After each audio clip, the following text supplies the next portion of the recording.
Will the heroes of the DC Universe be able to use the anti-life cure, or will they all die trying first? Well, let's hop into the pages of Dceased Dead Planet issue number 6 and find out together, shall we? So then again, as we rejoin the story, Dr. Ivo is turning on his army of Amazo androids. The plan is for them to sweep the Earth of undead so Penguin and the other surviving villains can fill the power void left behind and take over Earth once again. This all ends up creating one heck of a ticking clock dilemma for our heroes, as the Justice League can use Cyborg's blood now as a zombie cure, but that won't be any good if everyone gets turned into ash by robots first. The plan so far is to synthesize and manufacture the cure at great speed. Luckily for the heroes, for once they may actually have exactly what they need. Biochemists, general practitioners, super speedsters, the ultimate detectives and problem solvers of their generation. The only problem is, now they have to make the hard choice of who's gonna get the cure first. Green Canary naturally wants her husband Ollie, but Mr. Miracle manages to talk everyone into testing it on Big Barda, who is strong enough that should anything go wrong, she would probably be able to survive it. Man, you know, all this who gets the cure first stuff sure hits differently in December 2020, does it not?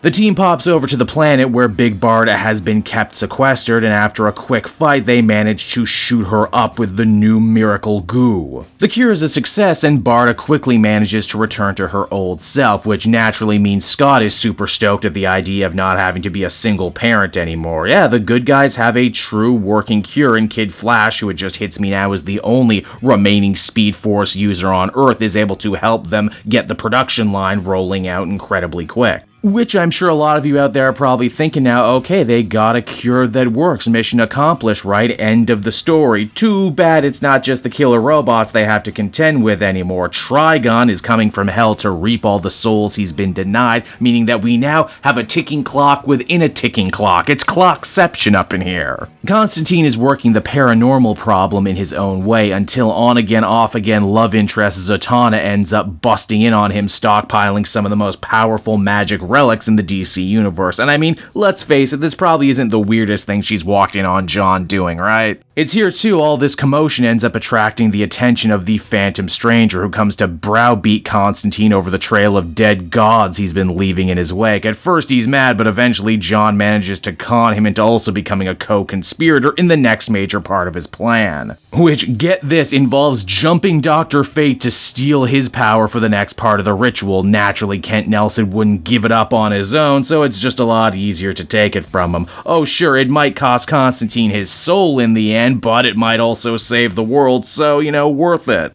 And so that was DC's Dead Planet issue number 6, everybody, and I must really take my hat off to Tom Taylor for so effortlessly weaving all these different story threads together here for the big Deceased finale. I do love this idea that for the heroes of Earth, it's not just about saving everybody from the zombie plague, but from everything else that wants to kill them and potentially make the world just as bad as it was before the zombie outbreak. In fact, even though zombies were so much the selling point of Deceased, I get the feeling that even after they deal with the threat, there's a good chance this series could continue in one form or another. This also has to be probably one of the most interesting and compelling ways John Constantine has ever been used in a story before. I'm actually reminded a lot of the old Garth Ennis story, Dangerous Habits, where Constantine was willing to go to any length to save his own soul. Now he's willing to go to any length to save the soul of the Earth. Overall, I think I feel comfortable giving this one an 8.5 out of 10. Real solid stuff, and I'm excited to see how it's all gonna end. Hey there everyone, it's your old pal Cape Joel again, thanking you so much for watching to the end of the video. I hope you enjoyed it, and if you did,